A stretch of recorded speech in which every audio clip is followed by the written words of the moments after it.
cremos. Nós cremos que o Senhor é nosso escudo, nossa fortaleza, e debaixo de tuas asas nós estamos seguros. Nós cremos, Jesus. Nós cremos, Jesus.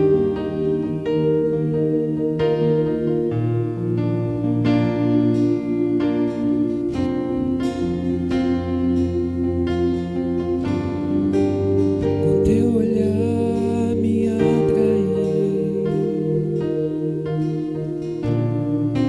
nunca vi coisa igual.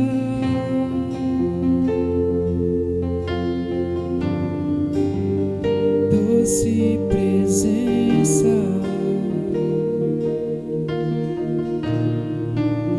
no meu interior.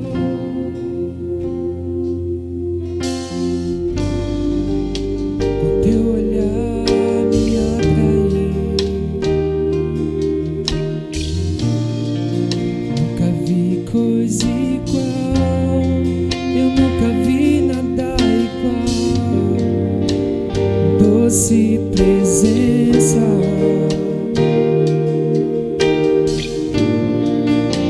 no meu interior. Eu te seguirei, eu te seguirei. Nada mais me impedirá. Eu te seguirei, eu te seguirei.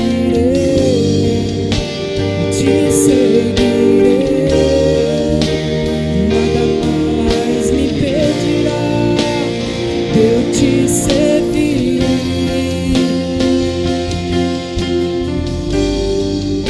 O teu olhar me atraiu,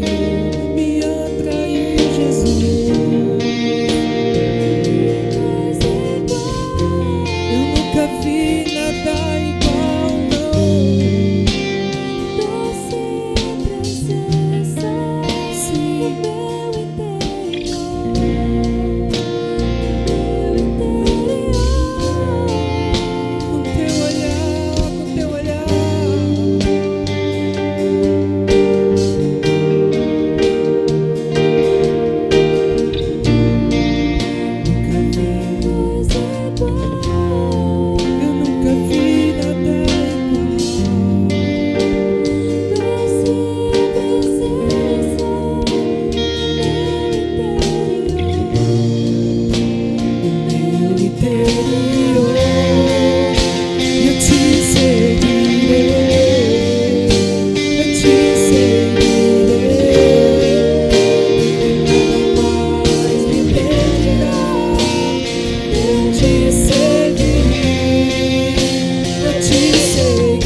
Abre as comportas do céu e faz chover, faz chover. Irmãos, graças, paz, sejam todos bem-vindos ao nosso culto online. Estamos aqui cheios da alegria do Senhor, cheios da força do Senhor. Não há limites para fazermos a obra de Deus. As lutas são muitas, mas cada vitória nos impulsiona a continuar. Queria convidar você a abrir a sua Bíblia, fazer uma leitura comigo aí na sua casa. Vamos ler o Salmo 51, Salmo de Davi, a oração de Davi. Nós vamos então fazer uma meditação rápida em cima desse tema. Eu vou ler o versículo 12, apenas o versículo 12. Diz assim: torna a dar-me a alegria da tua salvação e sustém-me com um espírito voluntário. Davi está dizendo: torna a dar-me. No passado Davi já teve, mas antes quero convidar você para estar orando, para que o Senhor nos traga a devida revelação da palavra dele. Pai, muito obrigado por essa oportunidade que o Senhor nos dá, por essa noite maravilhosa, esse momento incrível. Nós precisamos ouvir tua palavra, porque sabemos que essa palavra tem poder para nos transformar, tem poder para nos fazer pessoas melhores. Então, Deus, envia a tua palavra, seremos salvos. Bem, Davi está orando pela alegria. A alegria, irmãos, é um estado de ânimo elevadíssimo. Alegria é quando você olha a vida de uma maneira somente positiva. A ausência da alegria, se você não tem alegria, então você tem tristeza. Uma pessoa triste não consegue enxergar a beleza da flor, não consegue sentir seu perfume. A pessoa triste, sem alegria, não entende a beleza do sol. Ela não consegue entender, ouvir o canto dos pássaros. Ela não consegue entender o voejar das aves, né? Então, a falta de alegria, ela acaba com a perspectiva positiva de vida, ok? Então é isso que Davi está vivendo. Aí a pergunta é: por que Davi está sem alegria? Por que o grande Davi está sem alegria? Por um único motivo. Eu não sei se você conhece, eu vou fazer um rápido resuminho aqui. Por que Davi chegou nesse ponto? Davi, rei de Israel. Davi devia estar na guerra, não estava na guerra, ficou em casa, né? Davi estava em casa, hein? Então cuidado com esse negócio de fica em casa. Nem sempre isso dá certo não, irmão. Nem sempre isso dá certo não. Davi ficou em casa, era para estar na guerra. E estando em casa, olhou para onde não devia olhar, certamente olhou de forma proposital, viu uma mulher, sentiu-se por ela atraído, não contentou em ver, mandou chamar a mulher era casada, não respeitou o limite. O marido da mulher era um de seus oficiais. Davi abusa da mulher de seu oficial Urias. Depois chama Urias, após saber que a mulher estava grávida, chama Urias para que Urias tivesse com ela um tempo de intimidade e assumisse a gravidez sem saber que era de Davi. Não deu certo. Depois manda Urias para a guerra com uma cartinha fechada. Urias não sabia, mas naquela carta havia diretamente uma ordem dizendo para o general Joabe, a ordem era: Joabe, mata Urias, põe ele em nenhum local aí onde ele morra fácil. Urias morreu. Davi pensou que o problema estava resolvido, mas não havia resolvido, porque Deus estava enxergando. Então chegamos nesse momento, Deus levanta o profeta Natã, o Natã vai até Davi e o confronta pelo seu pecado. Davi agora então está cheio de tristeza no pós-pecado, no pós-desobediência, no pós-abandonar a intimidade com Deus.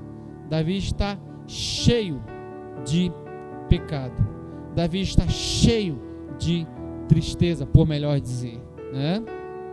E a palavra do profeta vem e confronta. É sempre assim, a palavra profética tem esse poder de nos confrontar, né? E Davi então se volta para o Senhor e torna a orar, torna a falar com Deus, e a oração que ele faz de maneira muito forte agora é essa: torna a dar-me a alegria, porque ele estava entendendo que viver sem alegria era terrível. Uma pessoa sem alegria é alguém que é perseguida pela depressão, que é perseguida pela tristeza profunda, não é? É uma pessoa fraca, porque a Bíblia diz que a alegria do Senhor é a nossa força. Essa é a verdade, tá? Davi não queria isso para a vida dele, por isso ele ora e diz: Senhor, torna a dar-me a alegria da tua salvação. Então, a alegria também, lá em Gálatas, capítulo 5, vai dizer que é um dos frutos do Espírito, alegria. Então, se você está cheio do Espírito Santo, você é uma pessoa alegre, você é uma pessoa para cima. Já parou para analisar como é bom, como é ótimo estar perto de alguém que é alegre? A pessoa que é feliz, irmãos, a pessoa que é alegre, ela contagia o ambiente. Ela, sabe, ela movimenta as águas, ela faz com que as coisas aconteçam, tá? Então, assim, é algo muito legal. E a meu ver, é um bom testemunho da vida de Deus em nossa vida. Eu não consigo entender alguém que diz ser um cristão e é triste, é para baixo sempre, é carrancudo sempre. Eu já conheci vários irmãos que você encontrava o camarada e dizia: ô irmão, bom dia, Pai do Senhor, irmão. Pai do Senhor, irmão. Aquela cara de barranco quebrado, né? Rapaz, é uma coisa medonha, né? Não, irmãos, quando você tem a alegria do Senhor, quando você é um cara alegre, o cara diz: Pai do Senhor, irmão, valeu, né? Dá um sorriso pro cara, todo mundo vê o teu sorriso. Ah, não vê não, hoje não vê mais, por causa da máscara, né? Mas sorri mesmo assim, rasga a máscara e dá um sorriso. Mas depois bota outra máscara. A máscara é bom, tá? Máscara é legal, por favor, use máscaras, tá bom? Use máscaras. Muito bem, então, continuando aqui, falando sobre a questão da alegria, irmãos. Davi perdeu, e a vida de Davi caiu então em um vazio. Se Davi perdeu, Davi agora está triste. Ele tem por companhia a tristeza. Queria que você fosse comigo lá no Salmo, desculpa irmãos, não no Salmo, o Salmo foi o que lemos, 2 Coríntios capítulo 7. 2 Coríntios capítulo 7. Glória a Deus. A alegria do Senhor é a nossa força. Eu canto bem. Assim, bem para mim, né? Bem para mim, bem mal, bem enrolado, tá? 2 Coríntios capítulo 7 diz assim a palavra do Senhor, a partir do versículo 5: porque mesmo quando chegamos à Macedônia, a nossa carne não teve repouso algum, antes em tudo fomos atribulados, por fora combates, temores por dentro, mas Deus que consola os abatidos, nos consolou com a vinda de Tito, e não somente com a sua vinda, mas também pela consolação com que foi consolado, contando-nos as vossas saudades, o vosso choro, o vosso zelo por mim, de maneira que muito me regozijei, porquanto ainda que vos contristei com a minha carta, não me arrependo, embora já me tivesse arrependido, por ver que aquela carta vos contristou, ainda que por um pouco. Agora fogo, não porque fostes contristados, mas porque fostes contristados para arrependimento. Pois fostes contristados segundo Deus, de maneira que por nós não padeceste dano em coisa alguma. Porque a tristeza segundo Deus opera arrependimento para a salvação, da qual ninguém se arrepende, mas a tristeza do mundo opera a morte. Então, o que eu quero dizer a você é: Paulo está chegando em Macedônia. Lá na Macedônia, Paulo enfrenta lutas severas, ferro, batalha, combates, era judeu perturbando, eram os falsos mestres, eram os judaizantes, tentando matar o apóstolo Paulo, aquela confusão terrível. Esse combate, por dentro, temores. Paulo está dizendo que ele é um ser humano como qualquer outro. Paulo acredita que, alguns acreditam que não, que Paulo era um ser humano especial. Nunca foi, irmãos. Todo homem é um homem. Todo homem é homem, né? Então Paulo, humanamente falando, ele está dizendo: eu por dentro senti medo, senti pavor, senti vontade de desistir. Sabe, quantas vezes Paulo pode ter dito: olha, eu não quero mais saber desse negócio de pregar o evangelho, isso não vale a pena, só levo ferro por causa disso. Eu não quero mais saber desse negócio de me importar com os outros, discipular alguém, falar de Jesus, levar o amor de Deus, eu só ganho ódio, só ganho perseguição. Isso não funciona, isso não vai dar certo, assim não faz sentido. Então assim, Paulo pode sim ter pensado em desistir, mas não desistiu, né? E o que ele está dizendo aqui é que ele está alegre, que ele está feliz. Por que ele está feliz? Escute, essa carta, essa epístola de Coríntios, ela é conhecida como a epístola severa.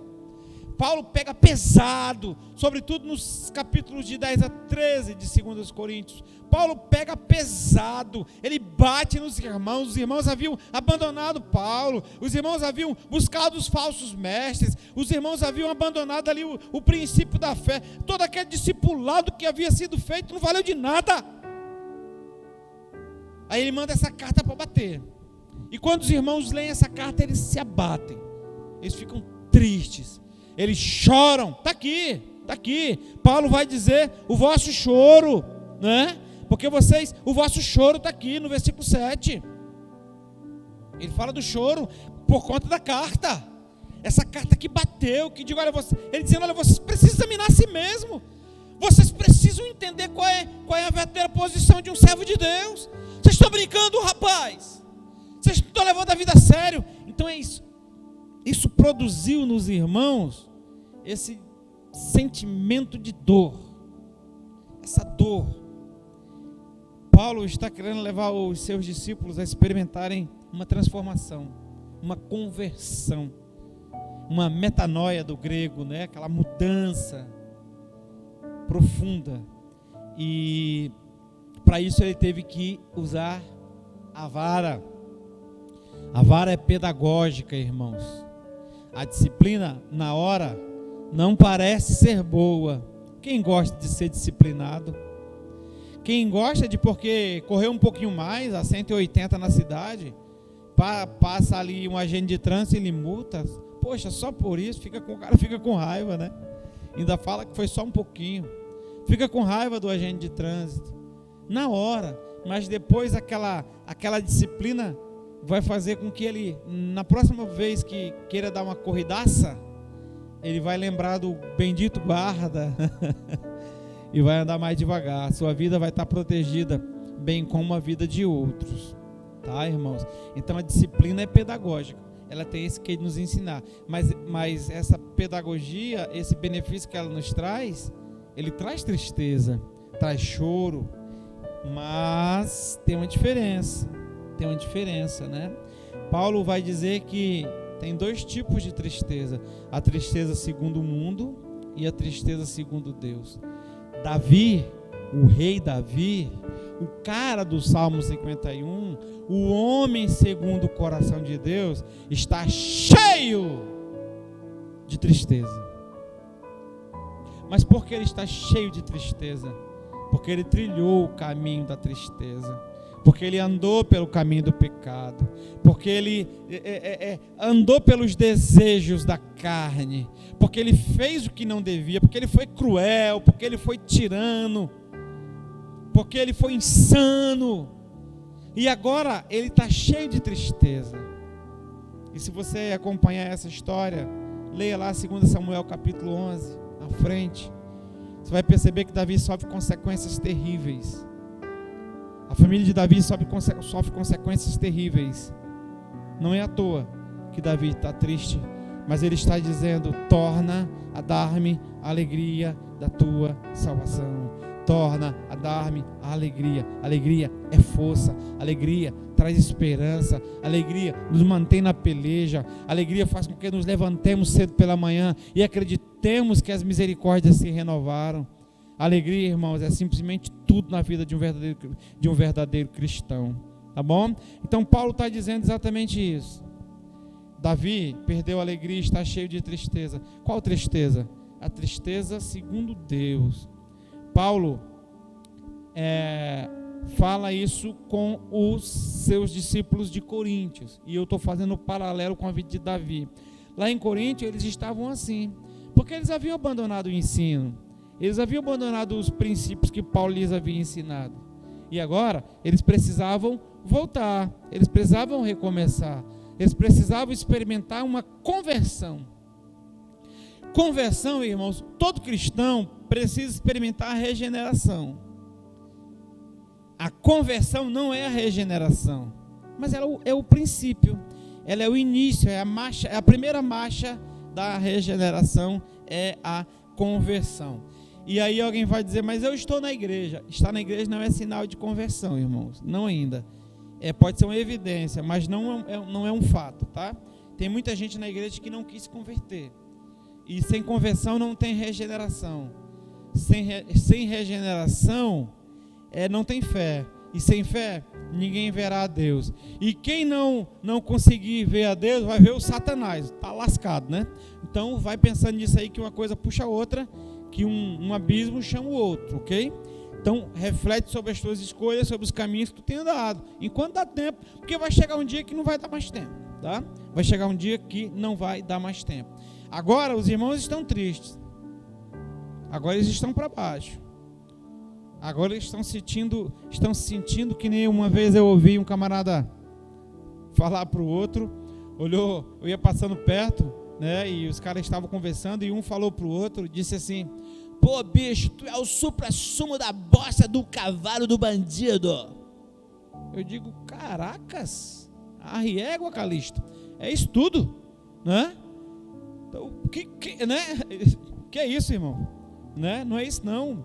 Deus nos tem por preciosos, né? Agora, humanamente falando, nós somos um pouquinho pior do que o que esse cara disse aí, o supra-sumo da bosta do cavalo, e tinha que ser do cavalo de um bandido, não podia ser o cavalo de um homem de bem, ou seja, para ver como o negócio é tenso, como os caras são mal mesmo, né? Tá legal? Então, e é isso que está ocorrendo aí. Os irmãos de Corinto estão tristes, mas essa tristeza, ela vai operar o arrependimento. Essa tristeza, segundo Deus, opera o arrependimento. A tristeza, segundo o mundo, opera a morte. Por isso que quando as pessoas são contristadas pelo mundo, elas põem uma corda no pescoço, elas praticam atos de violência, elas agridem a si e ao outro. A tristeza, segundo o mundo, leva a pessoa para muito longe de Deus. E escute, eu queria que você refletisse um pouquinho sobre isso nesse momento, irmãos. Como você anda? Como você está se sentindo? Você está feliz? Você está abatido? Você está bem? Atente nas pequenas coisas. Não pense que somente as coisas grandes, né? Somente as coisas grandes, elas vão influenciar as nossas vidas. A Bíblia vai dizer em Cantares capítulo 2 que nós temos que ter cuidado com as raposinhas, porque são as raposinhas quem destrói a vinha, né? Então cuidado. Eu não vou assistir o culto agora, só vou assistir mais tarde. E nem assiste. Quarta-feira tem a live, mas depois eu vejo. Eu não vou orar hoje, não vou ler a Bíblia hoje. Eu vou curtir um pouquinho o mundo hoje. Cuidado com as raposinhas. Cuidado com o que é que tem e o não tem nada a ver, tá? Porque certamente foi isso que Davi fez. Foi deixando de lado pequenas coisas que eram preciosas, pequenas coisas que eram inegociáveis, E essas pequenas coisas lhes trouxeram danos severos, tá? Se a gente for dar uma olhada com relação a isso, com relação a essa situação de Davi, com relação a essa situação da igreja de Corinto, com relação à situação dos cristãos em geral, as coisas nunca começam grandes. Uma avalanche nunca começa com milhões de pedras. Sempre são coisas pequenas, tá? Sempre são coisas pequenas. É de uma coisa pequena que se chega na grande. Se você já observou como é a nascente de um rio nunca é caudaloso no seu início. As nascentes são ali, pouquinha água, parece que não vai produzir muita coisa. E à medida que os quilômetros vão passando, esse rio vai ganhando força, vai ganhando volume, vai ganhando profundidade, vai ganhando largura. E se torna um rio gigante, muitos deles. Não é assim que funciona. As coisas não começam grande. O mal começa com cara de inofensivo. Alguém certa vez contou a seguinte história. Um homem estava no deserto, num momento de extremo frio. Então, de repente, o seu camelo pôs a ponta do nariz para dentro de sua tenda. E ele disse: poxa vida, está muito frio. O que tem? É só a ponta do nariz do bichinho. Eu vou deixar ele aí. Depois o camelo pôs o pescoço. Ele disse: mas está muito frio, deixa o bichinho aí. Depois o camelo pôs uma patinha dianteira. Depois pôs a outra patinha. Logo depois o homem estava fora da tenda e o camelo estava dentro. É assim que funciona. Então nós temos que entender uma coisa. Se nós cedermos para o pecado vai roubar a nossa alegria. Cuidado. Há uma peça que é feita pelos missionários da Jocum, chamada O Ladrão da Alegria. É uma peça maravilhosa. Normalmente é feita para crianças, mas traz uma mensagem que cabe para todo mundo. O papel do ladrão é roubar a alegria. O ladrão é o diabo. E quando ele tira de dentro de você a alegria do Senhor, ele deposita a tristeza dele. A tristeza dele, eu não estou falando da tristeza de Deus. Porque a tristeza de Deus é uma tentativa do céu de te levar de volta para Deus, para que Deus torne a te encher de alegria. Que bom que Davi entendeu isso. Que bom que Davi está voltando. Mas nem todos voltam. Nem todos se permitem ser disciplinados pelo Senhor. A Bíblia vai dizer lá no livro de Isaías, capítulo 59, que o pecado tem feito separação. O pecado tem feito separação. Aí eu pergunto: você sabe quais foram os pecados de Davi? Mas e os seus pecados? Onde está a alegria do Senhor? Se você não tem mais alegria na obra de Deus, se você não se alegra mais, o salmista disse: alegrei-me quando me disseram: uau, vamos à casa do Senhor. Se você não se alegra mais, está errado. Nós temos que nos alegrar, irmãos, na possibilidade de estarmos com os nossos irmãos. Poxa, daqui um dia os cultos vão voltar, se alegre. Tudo bem que no começo não vai ser como era, vamos ter que viver um novo normal,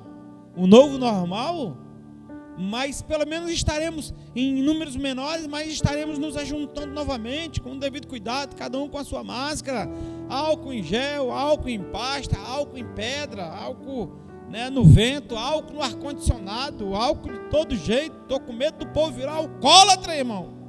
É álcool demais, por caridade, tá? Mas enfim, vamos estar juntos, né? Vamos estar juntos. Isso aí deve nos alegrar. Tá bom, irmãos? Lembra antigamente quando íamos fazer uma operação da polícia militar, uma blitz álcool zero? Agora não pode mais. Para o carro, o cara tem álcool dentro. Para a viatura, tem álcool dentro. Tudo tem álcool. Então esquece esse negócio de álcool zero. Bem, irmãos, Poxa, estou alegre, vamos tornar-nos a juntar. Então, se você já não se alegra mais com a possibilidade da obra de Deus na sua vida, você precisa refletir. De repente, o meu pecado não foi do meu irmão Davi. De repente, o meu pecado não foi semelhante ao dos meus irmãos aqui da igreja de Corinto. De repente, o meu pecado é ódio, é raiva, é rancor. De repente, o meu pecado é indiferença, é frieza, é falta de dar lugar a Deus. De repente, o meu pecado é avareza, né? Eu sou mesquinho, a mão não abre, eu não abençoo. Na quarta-feira passada, eu fiz uma live. Nós temos live todas as quartas-feiras, isso até voltar a pandemia, né? Até terminar esse período de pandemia, esse período de proibição de cultos presenciais. Nós temos live todas as quartas às 20 horas. Então ontem eu falava sobre a generosidade, que é um dom daquele que nasceu de Deus, que é um dom daquele que está bem com Deus, né? Então o generoso, ele está cheio do Espírito Santo, ele dá, ele abençoa, ele é dizimista, ele é ofertante. Por quê? Porque ele não tem nada por seu, ele nasceu de Deus, ele não quer nada mais nesse mundo. O seu olhar está no céu, o seu futuro é lá. Ele sabe que aqui tudo vai passar, irmãos, tudo vai passar. Os físicos acreditam que o sol vai explodir, mas fica tranquilo que não deve ser amanhã, né? Deve levar ainda alguns milhares de anos, tá legal? Eu acho, né? Eu acho. Bem, então essa tristeza do mundo produz morte, mas a tristeza, segundo Deus, produz vida. E Davi recebeu essa vida. Davi se arrependeu, enfrentou a consequência, recomeçou, perdeu o trono por um momento, porque o pecado rouba a autoridade, rouba a coroa, né? Mas Deus restituiu. Davi então sai do palácio, mas depois ele volta para o palácio, e você nunca mais ouve falar na história de Davi que ele fez algo semelhante. Sabe por quê? Porque Davi se encheu de alegria, porque a tristeza de Deus produziu arrependimento. E aí eu queria encerrar esse momento fazendo dizendo a você a seguinte expressão: não há nada pior do que alguém que está na presença de Deus, porém sem alegria. O cara não saiu da igreja, permanece na igreja, mas não tem a alegria do Senhor. E eu volto lá para Isaías: só o pecado separa você de Deus. E se você não tem alegria, deixa eu te falar uma coisa, meu irmão, presta atenção aqui, meu chapa, presta atenção. Se você não tem alegria, você está longe do Senhor. Então há algum tipo de pecado aí na tua vida. Examine o homem a si mesmo. Eu não estou aqui para dizer qual é o seu pecado. Eu estou aqui para dizer para você: examine. Está errado. Não é normal. Nós temos que nos alegrar com aquilo que é de Deus. Muitos permanecem dentro da igreja, porém, naquela situação, você está dentro da igreja sem a alegria do Senhor. É a mesma coisa que um casal que está separado, mas vive no mesmo ambiente, vive na mesma casa. Um não tem mais compromisso com o outro. A falta de compromisso, ela revela divórcio espiritual. Então, meu irmão, minha irmã, reconcilia com Deus. Deixa o Espírito Santo te encher de alegria. Faça que nem Davi. Diga: eu pequei. Faça que nem os irmãos de Corinto. Chore quando a repreensão chegar, mas volte, se arrependa. E que o Espírito Santo, que é que nem um vento, que ninguém sabe de onde vem e nem para onde vai, que Ele possa soprar na sua vida nesse momento. Que o Senhor te dê nesse momento de volta a alegria da salvação. Cheio da alegria do Senhor, a tristeza vai embora. Diz a Bíblia que na presença de Deus até a tristeza salta de alegria. Vai perder para ela? Seja cheio da alegria do Senhor. Senhor, muito obrigado pela tua palavra. Obrigado porque eu tenho certeza que essa pequena semente, assim como um rio que nasce pequeno, se torna um gigante, essa palavra vai produzir essa vida vinda do Senhor. Então que o Senhor possa operar esse milagre, que essa alegria possa nos conduzir à tua presença, possa nos conduzir a ti, no nome de Jesus. Muito obrigado, Senhor. Em nome de Jesus, amém. Glória a Deus.